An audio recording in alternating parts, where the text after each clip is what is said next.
Buenos días, hermanos. Un privilegio para mí poder compartir con ustedes la palabra de Dios. Reciban saludos de los hermanos de allá de Grace en español, de Pastor Josías y el equipo que trabajamos ahí. Estamos contentos de siempre ver cómo el Señor bendice la iglesia aquí en Lobos y el ministerio de la palabra a través de la vida de los creyentes. Y para mí es un gozo, un privilegio estos días estar compartiendo en Idear y ahora aquí con ustedes como iglesia y ver en persona lo que el Señor está haciendo en la vida de su iglesia. Así que es un gozo y un privilegio y sin más preámbulo me gustaría que abrieran sus Biblias en el Salmo 50.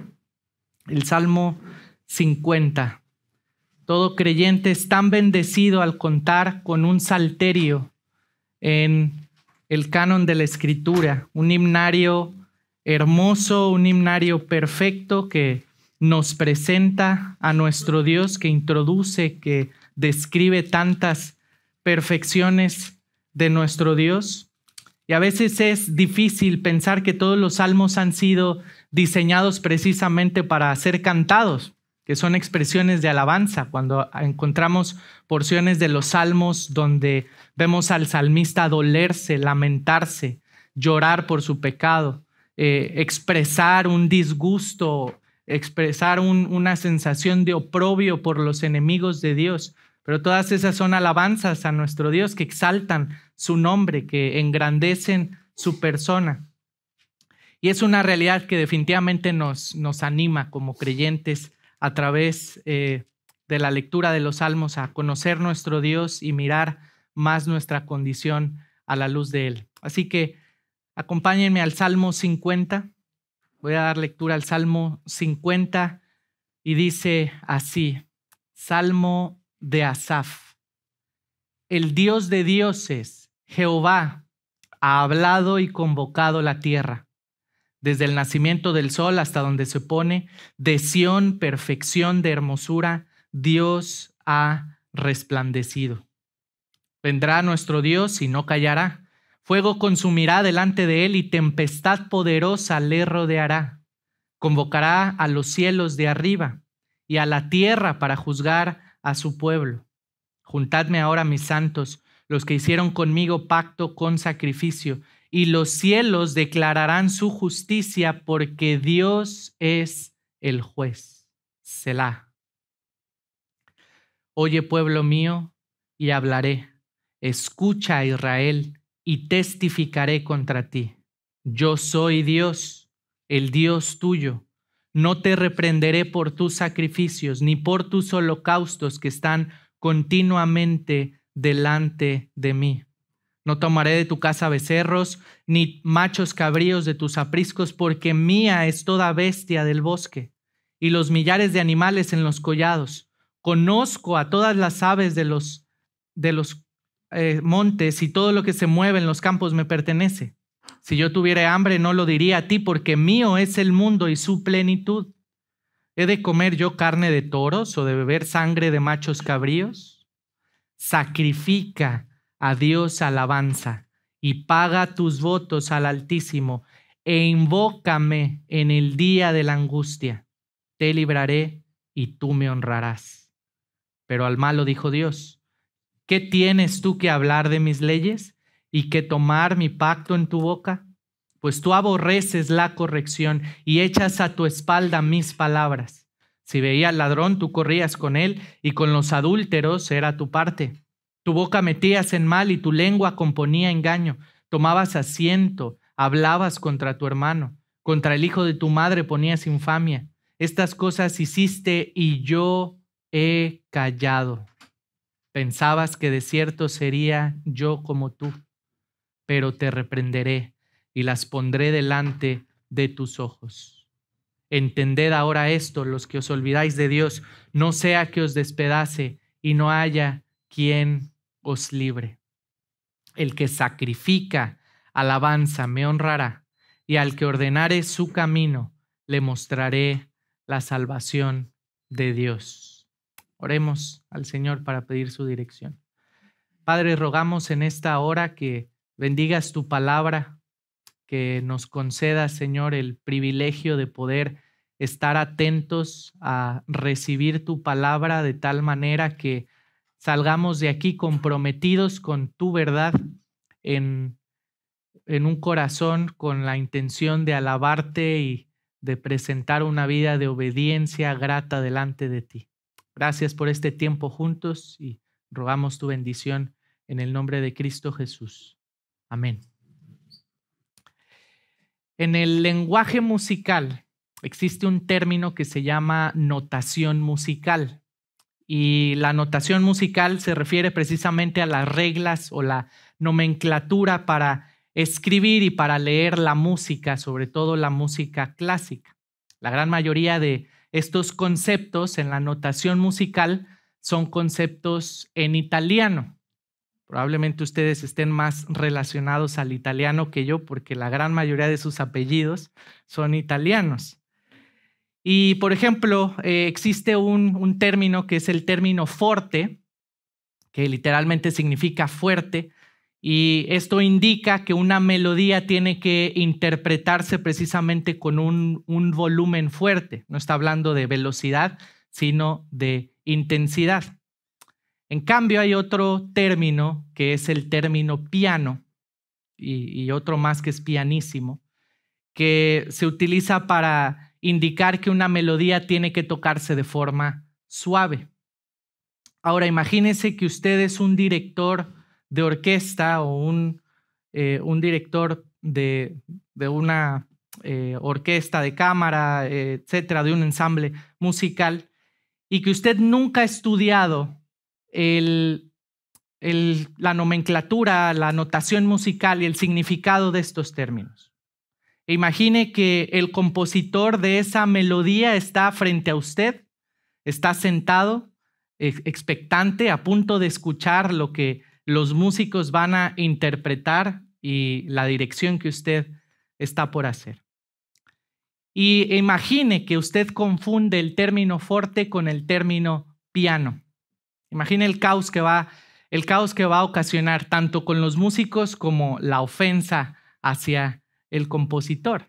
Sin duda alguna, su interpretación sería totalmente contraria a la interpretación o la intención que tuvo el compositor original de esa melodía. Y estoy seguro que usted estaría en serios problemas. Entonces, la realidad es de que la música necesita ser entendida. El músico necesita comprender todas las definiciones de estos conceptos musicales, estos términos, para poder interpretar correctamente una melodía. Y así como la música necesita ser entendida, ser comprendida, hay verdades aún más excelsas, aún más grandes, que el creyente necesita entender, necesita comprender para poder verdaderamente vivir, interpretar esta vida de acuerdo a su autor original, de acuerdo al Señor, de acuerdo a nuestro Dios. Y el concepto que el salmista plantea en este Salmo 50 es el concepto de adoración, es comprender la adoración. Podemos intentar vivir una vida de adoración, pero sin conocer los términos bíblicos que Dios ha establecido, sin conocer la verdadera definición de adoración que Dios ha establecido. Y si estamos intentando vivir una vida de adoración sin conocer esa descripción que Dios da de la adoración, quien es el autor de la adoración, entonces vamos a cometer la misma infamia que cometería el músico al no conocer los términos musicales que el compositor intentó expresar. La adoración es de Dios y por lo tanto Dios es el único capaz de definirla. Él es el único capaz de definirla y lo ha definido en su palabra. Así que en esta mañana me gustaría compartir 3 realidades que todo creyente necesita comprender para poder definir adecuadamente la adoración. 3 realidades que el creyente necesita comprender para poder definir bíblicamente la adoración. Y vean la primera, en los primeros versículos del Salmo 50. La primera realidad es de que la adoración es hacia Dios. La adoración es hacia Dios. Vean el versículo 1, cómo comienza.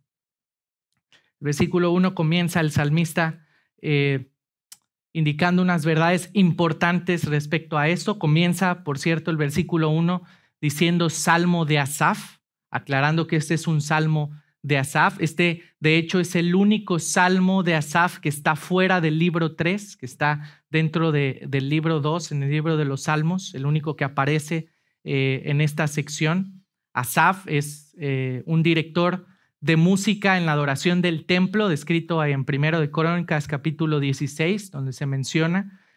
No sabemos más detalles de la escritura respecto a Asaf, pero lo que sabemos es que estaba precisamente encargado de dirigir la música dentro de la adoración del templo. Y también sabemos que el Señor le usó por medio del Espíritu Santo para escribir verdades en el libro de los Salmos. Pero vean cómo comienza Asaf describiendo a Dios. La primera frase del versículo 1 dice: el Dios de dioses, Jehová, ha hablado y convocado la tierra. El escenario en el que está descrito este Salmo 50 es una sala de juzgado. Este es el escenario. El Dios de dioses ha hablado y ha convocado a la tierra para emitir su juicio. Pero vean cómo nombra Asaf a Dios. En el original se aprecia más esta particularidad. Utiliza 3 nombres de Dios para describirlo. El Elohim Yahweh, el Dios de dioses, Jehová. Y esto es muy particular porque Dios es presentado con 3 nombres especiales en este Salmo 50. El único lugar en el Antiguo Testamento donde vemos esto es en Josué capítulo 22. Y los 2 primeros nombres que aparecen aquí, el Elohim, Dios, el Dios de dioses, aparecen repetidamente en este libro 2. Pero lo que hace particular la presentación de Asaf, la presentación de Dios por parte de Asaf aquí, es ese tercer nombre que utiliza, Jehová, Yahweh. Este es el nombre del Dios de pacto. Vemos una necesidad de remarcar ese aspecto al introducir la verdad en este salmo. Dios, el Dios de dioses, Jehová, el Dios de pacto. Es el que ha hablado, el que ha convocado a la tierra, y es aquel que se presenta como el juez justo que ha convocado a la tierra para emitir su juicio. La voz de Dios dice que cubre absolutamente todo. Vean la siguiente frase del versículo 1, desde el nacimiento del sol hasta donde se pone. De Sión, perfección de hermosura, Dios ha resplandecido. El salmista recuerda también esta teofanía que vemos en Éxodo 19, cuando la presencia de Dios resplandece en el monte Sinaí, donde Dios dio su ley a su pueblo, haciendo la evidencia de él como el Dios de pacto. Es la imagen que el salmista quiere expresar aquí en el versículo 2, de Sión, la perfección de hermosura, Dios ha resplandecido. Este es el Dios que está presentando y que está a punto de enjuiciar a su pueblo. Él es el juez justo, el que está siendo descrito. El Dios de pacto, el Dios perfecto, el Dios que resplandece. Él es el Dios que merece ser oído por todos los rincones de la tierra. El Dios cuya palabra es un decreto firme. Ese juez justo que dice toda su verdad con firmeza. Ven el versículo 3. Vendrá nuestro Dios y no callará. Fuego consumirá delante de él. El Dios ante el cual el fuego se subleva y consume absolutamente todo. Su presencia no pasa desapercibida. El salmista está presentando al Dios de pacto, quien es el juez justo y cuyo juicio atestigua frente a absolutamente todo el mundo. En el versículo 4, convocará a los cielos de arriba y a la tierra para juzgar a su pueblo. El testigo o los testigos del juicio de Dios son los cielos y la tierra. Son testigos del juicio, así como fueron testigos del pacto que Dios hizo para con su pueblo ahí en Deuteronomio capítulo 4. Ahora, ¿quién es el que está frente al juez justo en este escenario, en esta sala, en este juzgado? Versículo 4 lo leímos aquí. Y a la tierra para juzgar a su pueblo. Es su pueblo el que está sentado en esa silla de juicio para ser enjuiciado por el juez justo. Ahora vean el versículo 5. Juntadme mis santos, los que hicieron conmigo pacto con sacrificio, y los cielos declararán su justicia, porque Dios es el juez. A partir de este versículo 5, el salmista parece que desaparece y cambia entonces la voz que está hablando en este salmo. Ahora es el juez justo el que está hablando y el que dice, invoquen, junten a mis santos, utilizando este sentido literal de la palabra santos, aquellos apartados, aquellos que pertenecen a mi pueblo, en ese sentido literal de la palabra. Aquellos que han jurado pacto con sacrificio, un pacto serio, un pacto que ha sido ratificado. Recordando en Éxodo 24, cuando Moisés habla las palabras de Jehová al pueblo y ellos responden que harán todo lo que Jehová ha dicho, entonces Moisés manda traer becerros para presentar precisamente holocaustos y sacrificios a Dios en función de esa ratificación del pacto. Pero nuevamente no dejen de observar las características de Jehová, las características del Dios del pacto. Él es quien no olvida su pacto. Él es quien no olvida el pacto que ha hecho a su pueblo y que su pueblo había de boca hecho con él. Su creación, entonces, los cielos están declarando justamente esa justicia y termina afirmando en el versículo 6, porque Dios es el juez. Los cielos declararán su justicia porque Dios es el juez. Lo siguiente en este versículo 6 es Selah. Y quisiera que literalmente nos detuviéramos en esta palabra.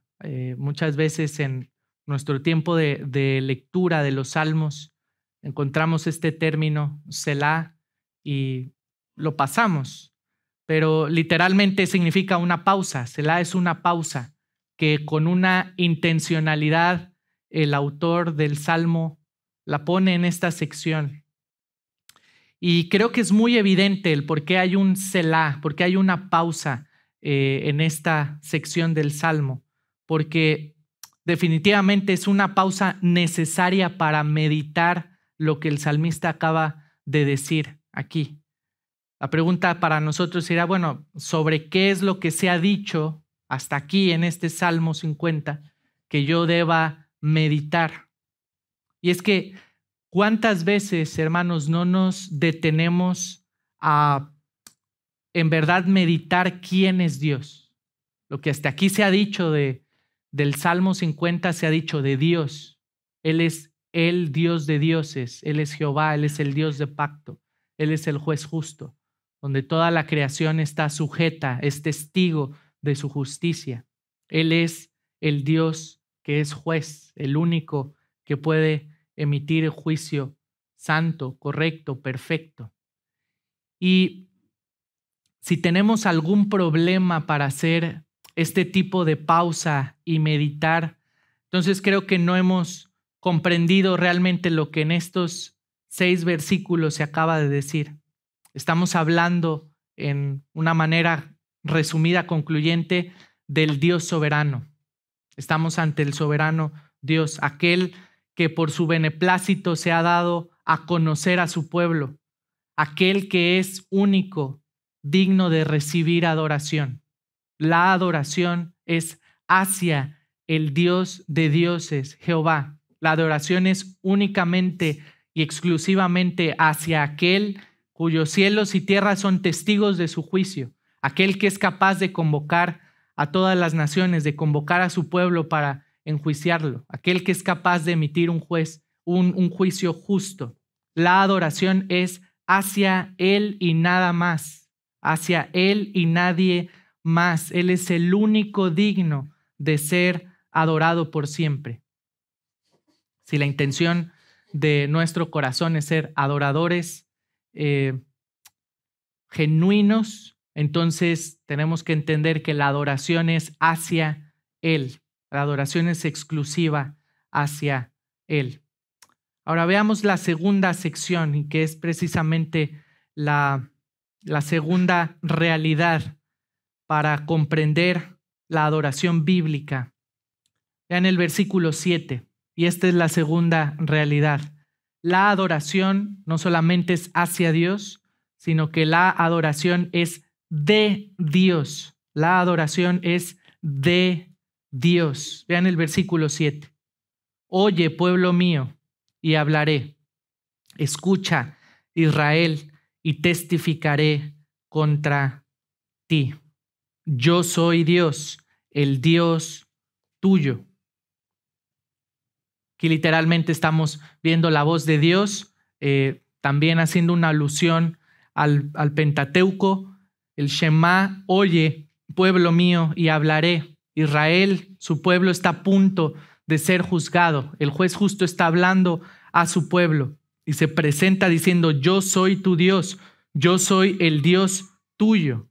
Y exactamente es lo mismo que hace en el Pentateuco cuando establece su ley. Ahora está mencionando lo mismo, está haciendo el mismo llamado: oye, Israel, porque aquí viene mi juicio. Has recibido mi ley, ahora aquí viene este juicio.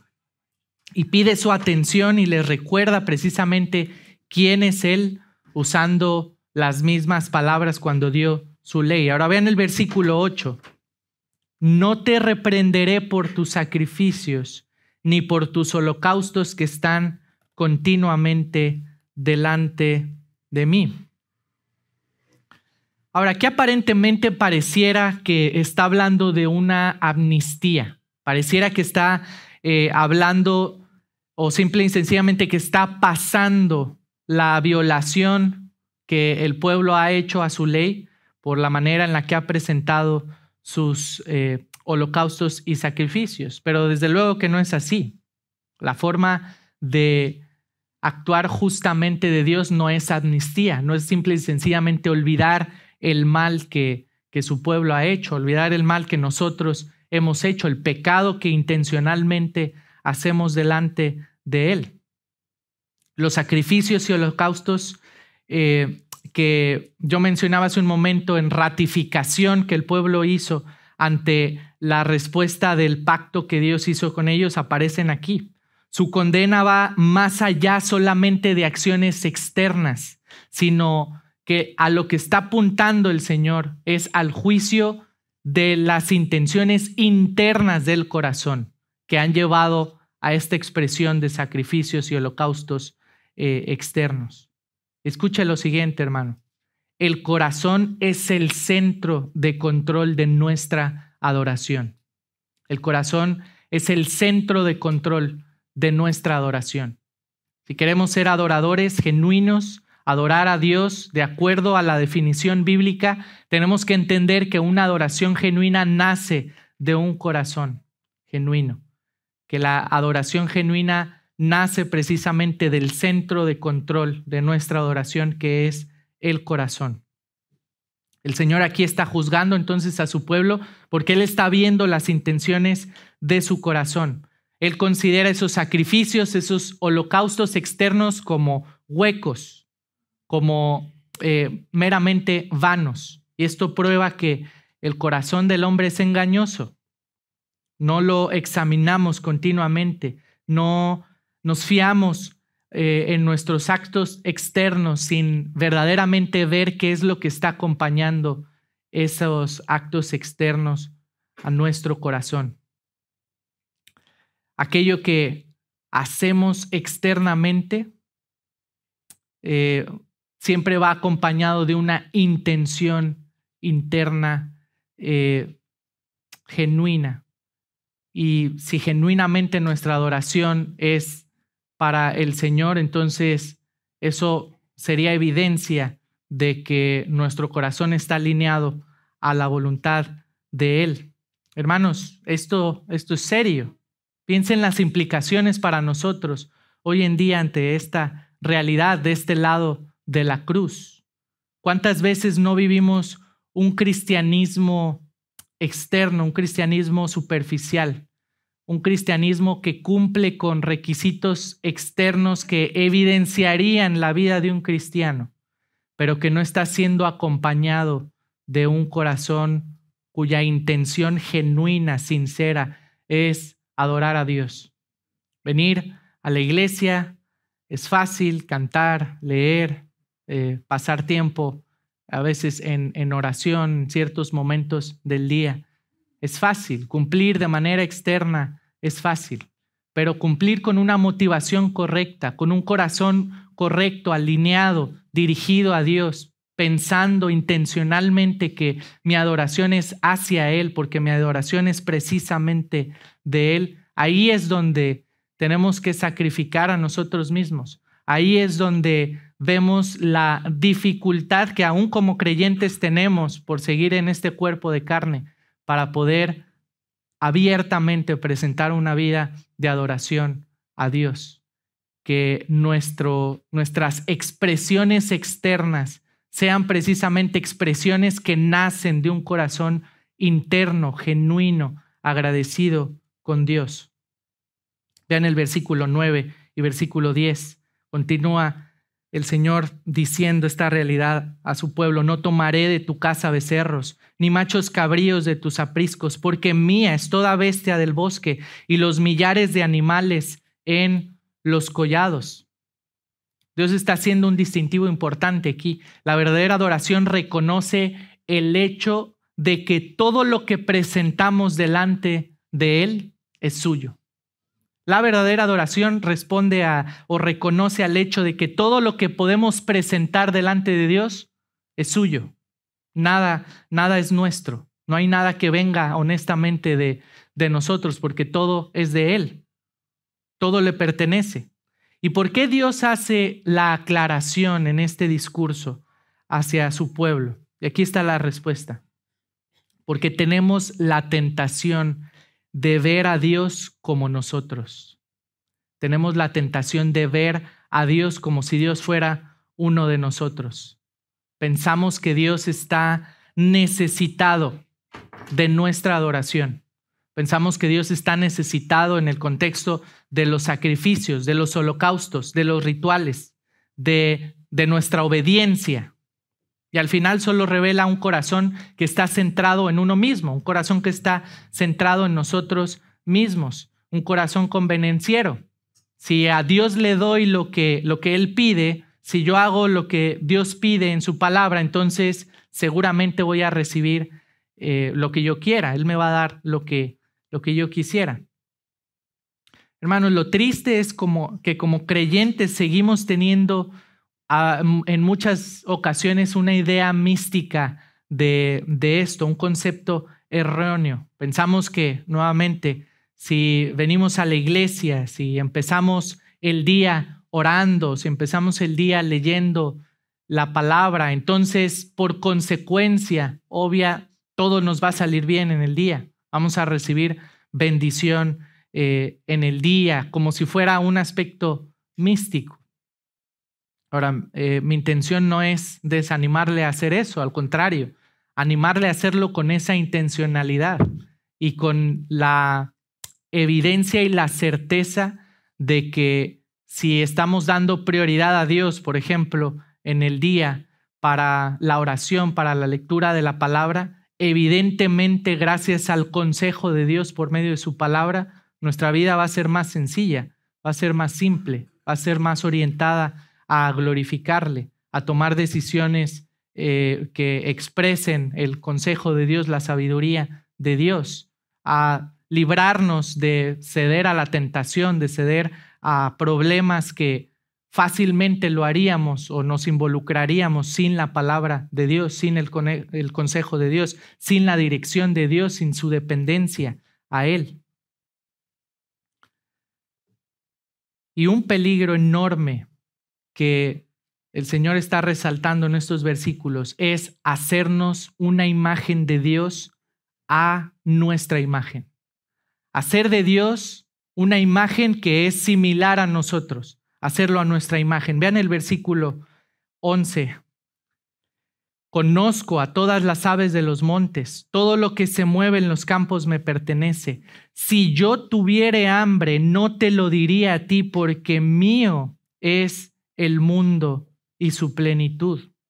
¿He de comer yo carne de toros o de beber sangre de machos cabríos? Lo que el Señor está diciendo es, ¿tú piensas que yo tengo hambre como tú tienes? ¿Tú piensas que yo tengo sed como tú tienes? ¿Tú piensas que yo necesito como tú necesitas? Por supuesto que no. Dios no es como nosotros en ese sentido. Ahora, en las culturas griegas o culturas antiguas, no solamente griegas, en las culturas antiguas, esto es mucho más antiguo de eso, parte del concepto de ofrendar era el alimentar a esos dioses falsos, a los dioses paganos. Hay escritos en los himnos mesopotámicos y egipcios que muestran cómo la agricultura era precisamente la manera en la que podían alimentar a los dioses. Y lo que el Dios de dioses, Jehová, está resaltando aquí está diciendo, ¿cómo te atreves a pensar que yo soy igual a cualquiera de esos dioses falsos? ¿Cómo te atreves a pensar que yo necesito ser alimentado como los dioses falsos? Si mío es el mundo y mi plenitud, lo que está diciendo en el versículo 12. Yo no necesito ser alimentado de absolutamente nada, de carne de toros, de sangre de machos cabríos que sacien mi sed, etc. Esta es una declaración de que el pueblo de Israel entonces estaba comportando y estaba haciendo una imagen de Dios como cualquier otro pagano hacía una imagen de sus dioses falsos. Y nuevamente, el problema no estaba en los ritos externos, en las formas ceremoniales externas, sino que esto estaba precisamente reflejando un desconocimiento de quién es Dios. Una falta de conocimiento, una falta de conocer al Dios verdadero, porque no iban acompañados de un corazón genuino. Pero permítanme decir lo siguiente, y es que esos sacrificios y holocaustos sí estaban alimentando a alguien. Estos sacrificios y holocaustos sí estaban alimentando a alguien. Estaban alimentando al corazón idólatra del pueblo, al corazón idólatra del hombre, pensado en uno mismo. Hermanos, hemos sido diseñados para adorar por naturaleza. Dios ha creado al hombre para ser un adorador. Dios ha creado al hombre a su imagen precisamente para tener una relación de adoración hacia con Él. ¿Adoramos a Dios o estamos adorando algo más? Eso es una realidad. O estamos adorando a Dios o estamos adorando a algo más. Pero quiero que noten el distintivo de la adoración aquí, y es que la adoración entonces se vuelve sacrificial. La adoración es definitivamente sacrificial. Si el pueblo estaba presentando sacrificios y holocaustos para alimentar, para adorarse a sí mismo, entonces hay un componente sacrificial aquí. Y cuando nos ponemos a pensar en esto, inclusive adorar a un ídolo, hermanos, es sacrificial. ¿Cuántas veces en nuestra vida vivimos una adoración a un ídolo y esa adoración definitivamente es sacrificial? Sacrificamos lo más preciado, sacrificamos la palabra de Dios, el conocer a Dios, el tiempo en invertir en conocer más a Dios por alimentar a nuestros ídolos, por alimentar las cosas que proveen para la carne, las cosas que no edifican. ¿Cuántas personas en religiones falsas no sacrifican sus vidas por sus dioses falsos. Es la misma realidad. Por buscar su propia salud, por buscar su propia felicidad, por buscar la comodidad. Cada vez que hacemos un sacrificio que no va dirigido a dar gloria a Dios, entonces estamos definitivamente adorando un ídolo. Que el Señor nos guarde de esta realidad. Dios está hablando con firmeza en estos versículos. Dios es celoso de la adoración que brindamos. Él es santo, Él es puro, Él es perfecto, Él es resplandeciente. Él no comparte su gloria ni su trono con nadie. Él es el único digno de que presentemos una vida sacrificial solamente dirigida a Él. Él es quien Él mismo define cómo consiste esta adoración sacrificial. Y mira el versículo 14. El versículo 14 es el centro de este salmo.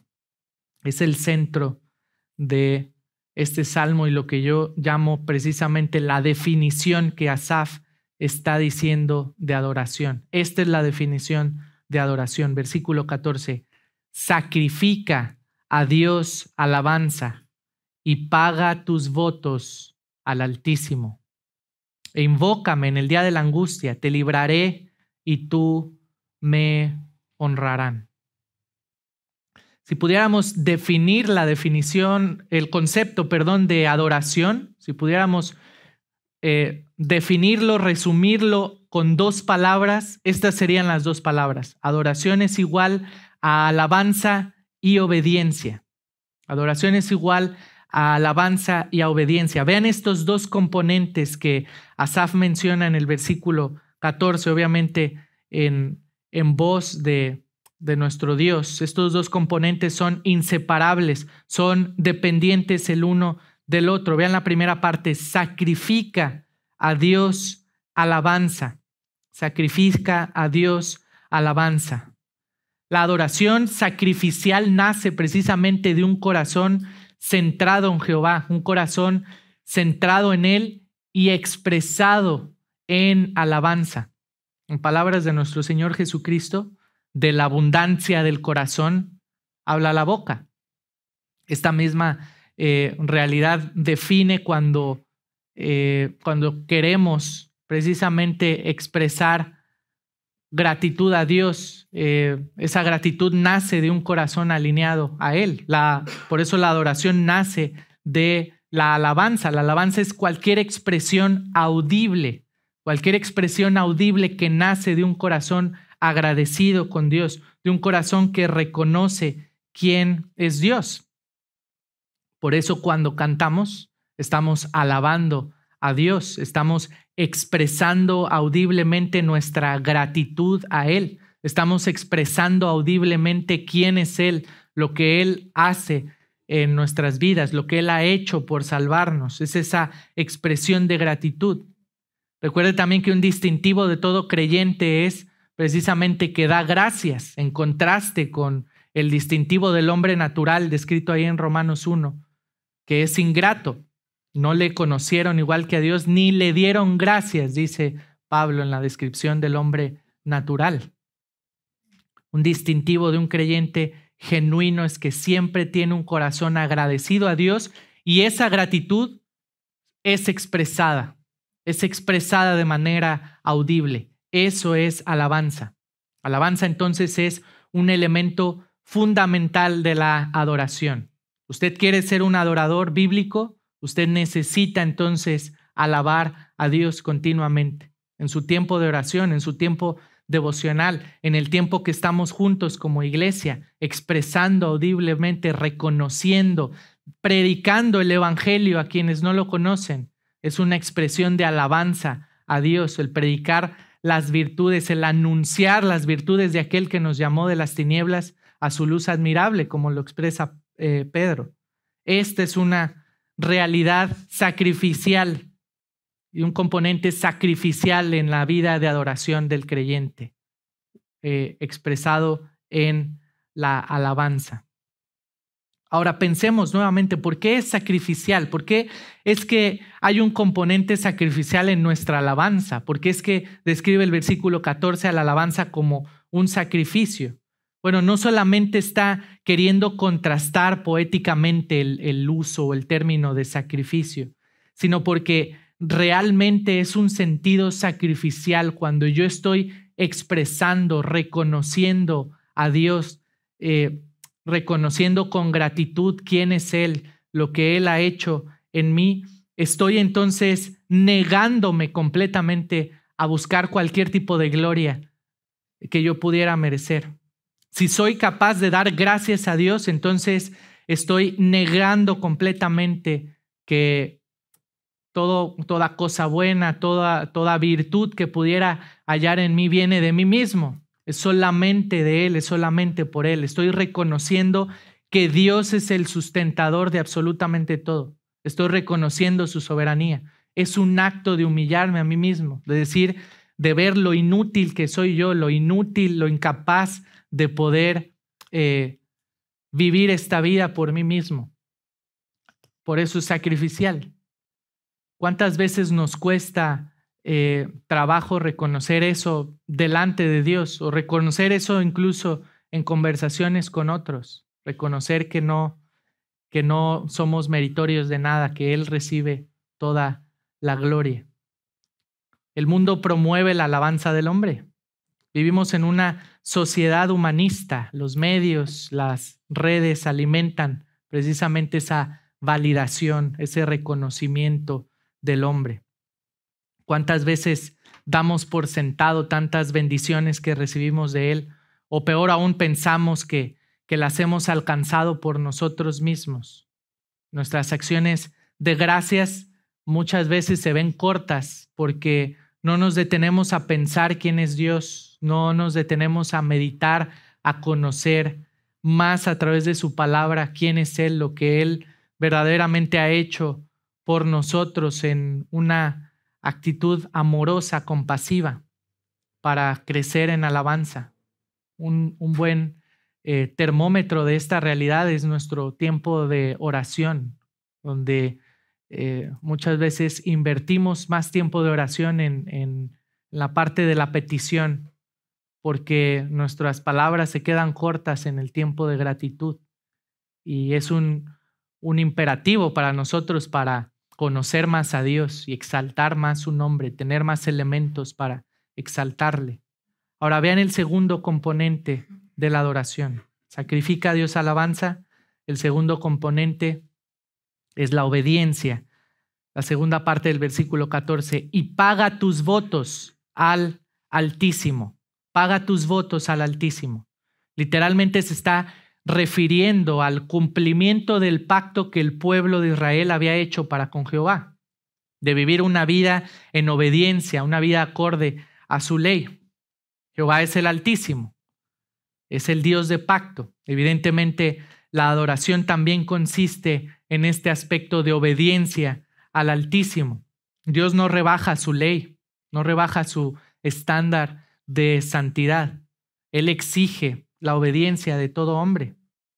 Conocer la palabra de Dios es lo que precisamente produce un corazón dispuesto a la obediencia, un corazón dispuesto a obedecer esos principios extraídos en su palabra.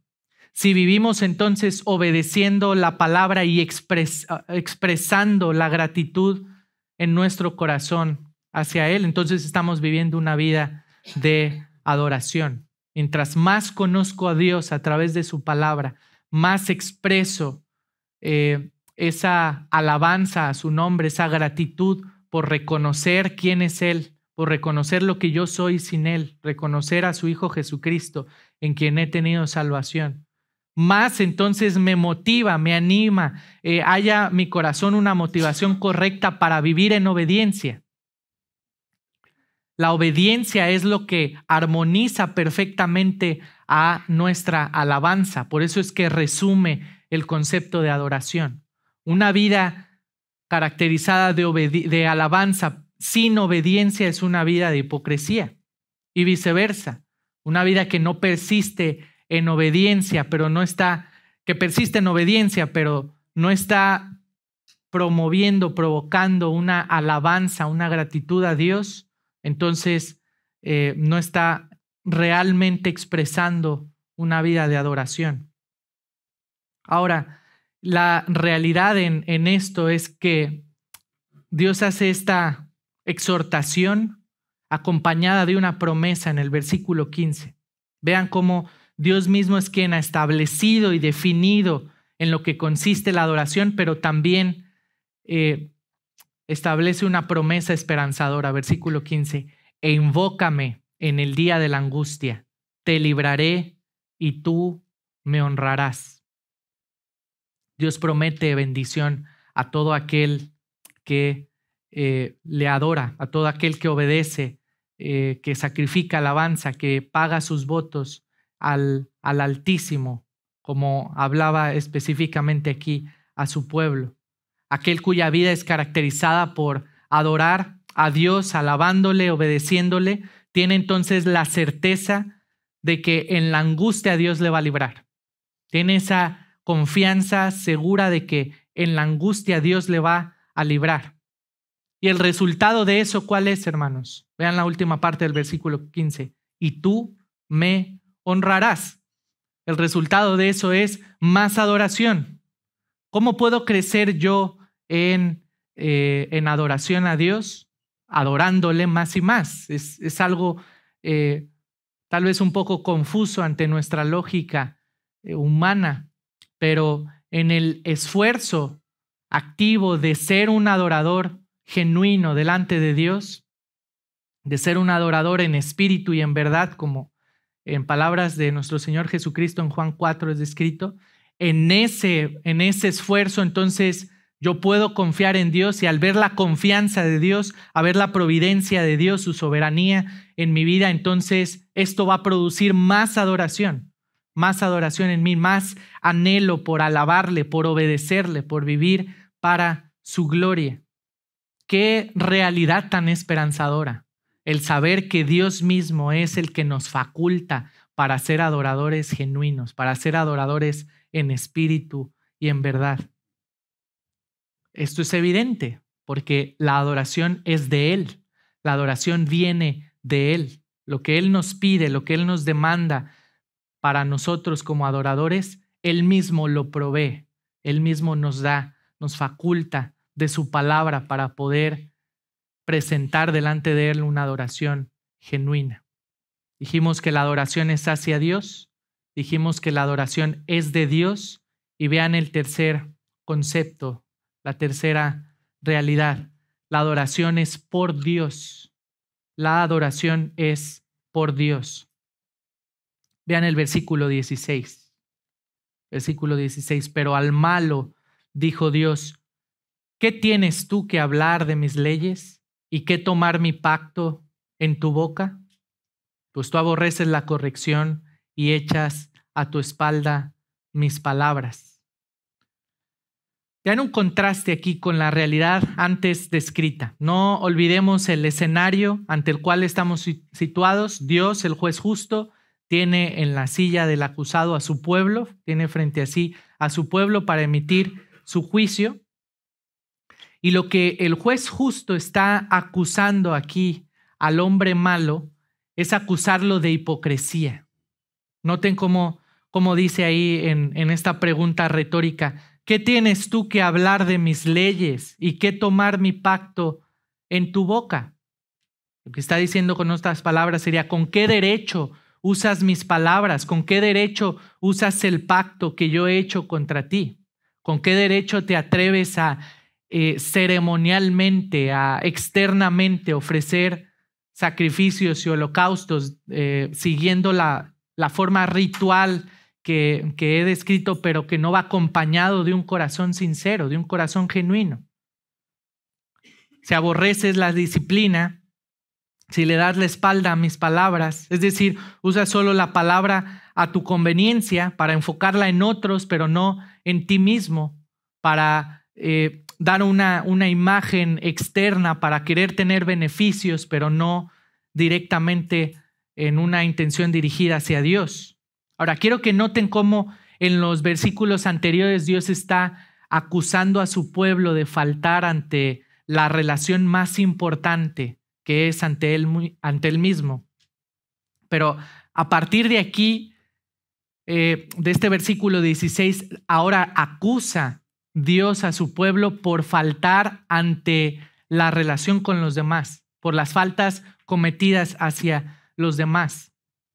Esto es una alusión a los 10 mandamientos. La primera parte de los 10 mandamientos está concentrada en el Señor, dirigido hacia el Señor. La segunda parte de esos 10 mandamientos está dirigida hacia la relación con los hombres.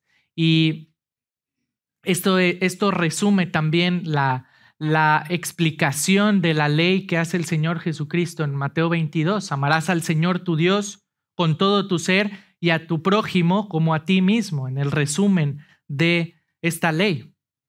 Ahora vean el versículo 18, Versículo 18 es lo que expresa justamente el juicio de Dios contra la forma en la que el hombre impío, el hombre malo que es descrito aquí, descuida su relación con otros o atañe contra los otros. Versículo 18, si veías al ladrón, tú corrías con él, y con los adúlteros era tu parte. Tu boca metías en mal y tu lengua componía engaño. Tomabas asiento, hablabas contra tu hermano, contra el hijo de tu madre ponías infamia. Está expresando una violación al 7º mandamiento, que es no cometerás adulterio, al mandamiento 8 que dice no robarás, al mandamiento 9 que dice no dirás falso testimonio. Los hipócritas, el hombre malo, había violado los últimos 5 mandamientos, pero vean la respuesta de Dios. Después de resaltar esta realidad del hombre malo, vean el versículo 21. Estas cosas hiciste y yo he callado. Estas cosas hiciste, pero yo he callado. Pensabas que de cierto sería yo como tú, pero te reprenderé y las pondré delante de tus ojos. Noten ese silencio expresado en el versículo 21. Estas cosas hiciste, pero yo he callado.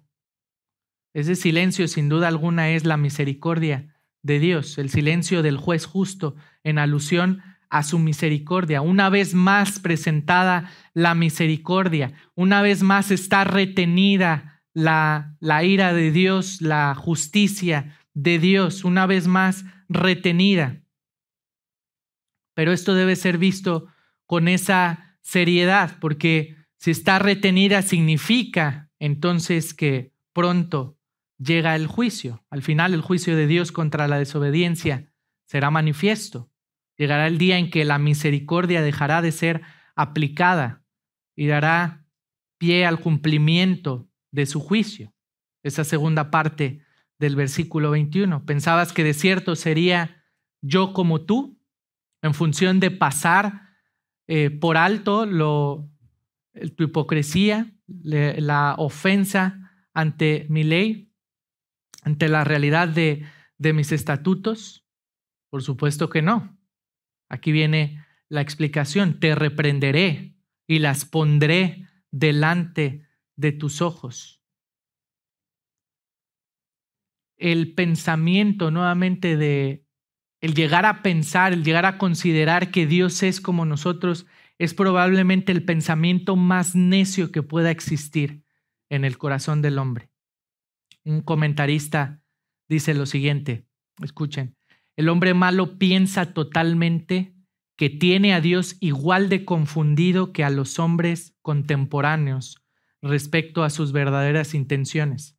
Solo porque Dios no ha hecho nada por azotarlo aún, asume que él no está prestando atención, o peor aún, que Dios es igual que él. Esta es la realidad de lo descrito en el versículo 21.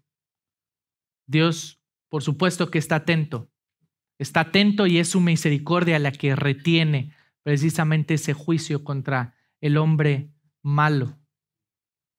Y en virtud de darle una oportunidad más de reconocer la necesidad de un Salvador, la necesidad de Jesucristo.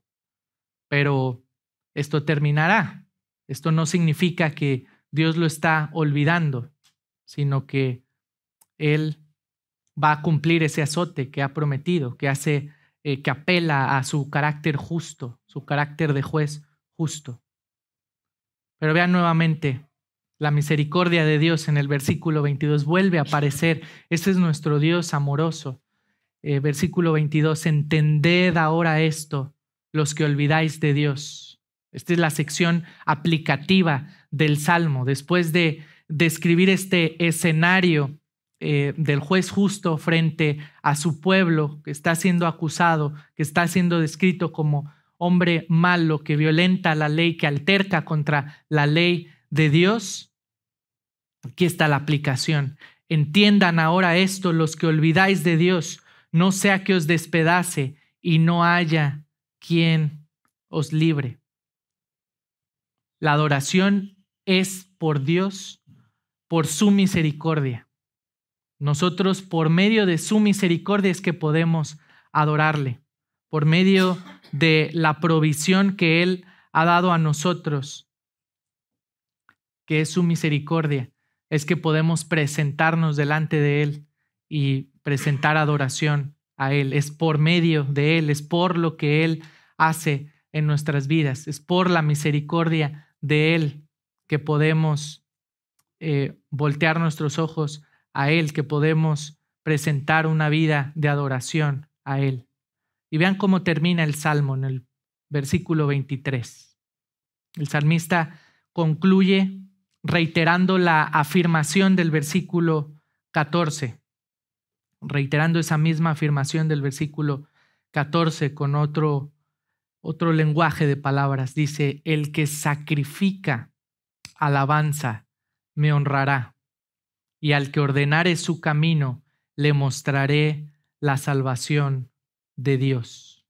Nuevamente rectifica esta definición de alabanza, de adoración, perdón. El que sacrifica alabanza es aquel que está honrando a Dios. Dios es honrado con la alabanza del justo. Dios es honrado con la alabanza de aquel que reconoce quién es Él.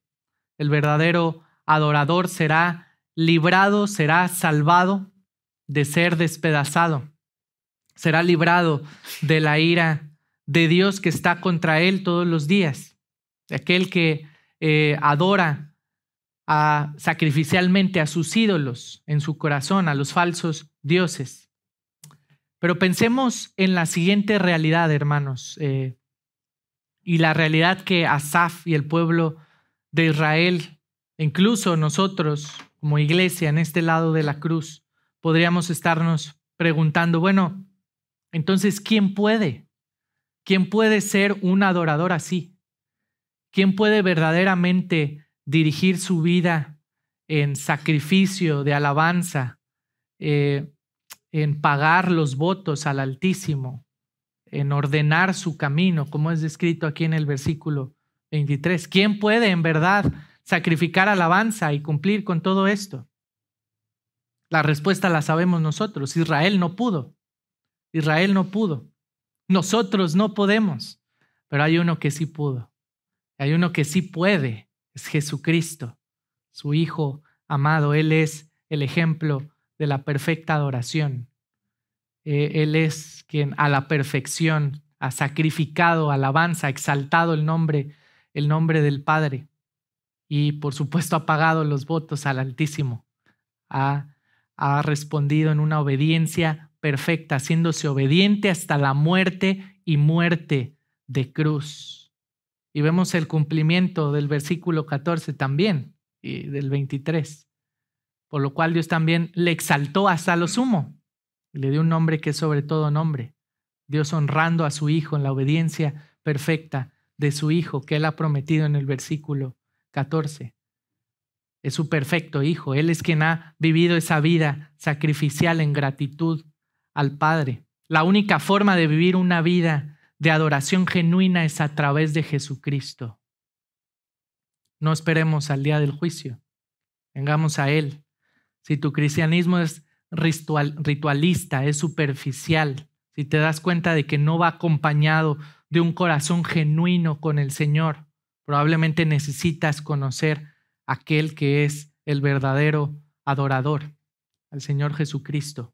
Si tus esfuerzos por vivir en obediencia, por vivir una vida cultivando la alabanza, te das cuenta que están centrados en ti mismo, en el temor al hombre, en el temor al otros, entonces necesitas conocer a aquel que sí pudo hacerlo con un corazón genuino, un corazón inclinado a la obediencia al Padre.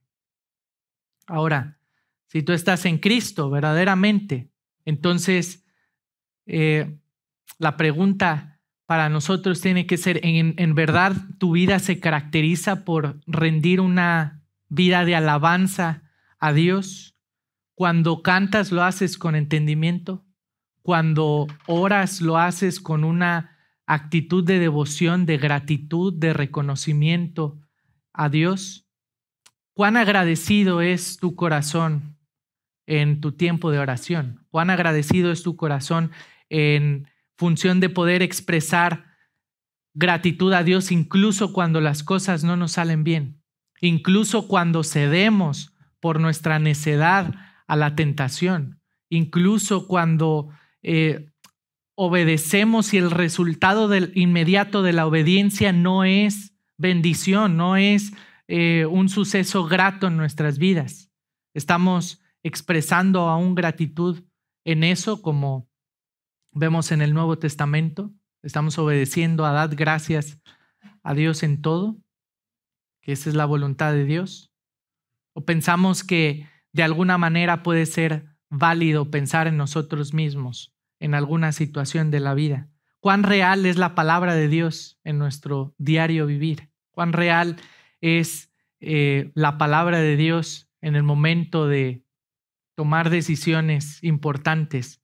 ¿Cuán sacrificial es nuestra obediencia, nuestra alabanza continuamente en la vida?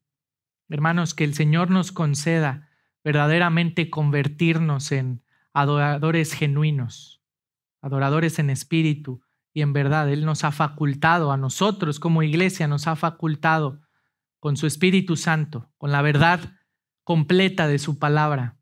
Mientras más le conocemos, más argumento tenemos, más alimenta nuestro corazón para expresar genuinamente alabanza y para expresarlo en nuestras acciones, en nuestras actitudes, en nuestra obediencia a su palabra. Que su nombre sea exaltado por siempre en absolutamente todas las áreas de nuestra vida. Amén. Oremos al Señor. Padre, te alabamos y agradecemos tu bondad y tu gracia en esta realidad ante tu palabra. Queremos, Señor, ser adoradores, que seamos caracterizados por dirigir esa adoración hacia ti, reconociendo que esta razón y esta motivación para ser adoradores viene de ti y es por ti, por tu misericordia, por la forma en la que tú nos has capacitado, facultado por medio de tu Espíritu Santo a través del ministerio de tu palabra. Padre, permítenos conocerte más para ver la realidad de nuestro pecado, crecer en arrepentimiento, crecer en humildad y vivir, Señor, vidas que intencionalmente expresen alabanza y genuina gratitud delante de ti, al mismo tiempo, Señor, que expresen una vida de obediencia que refleje precisamente la intención de nuestros corazones por serte agradables en todo. Gracias por esta congregación, gracias por lo que de manera personal tú haces en la vida de cada uno de mis hermanos aquí presentes y también, Señor, de manera congregacional. Gracias por la bendición que nos permites de ser tu iglesia y que a pesar de no conocernos, a pesar de la distancia, podemos, Señor, palpar el amor de Cristo que has depositado en nuestros corazones y es lo que nos une y nos alienta, Señor, a honrarte juntos. En Cristo Jesús alabamos tu nombre. Amén.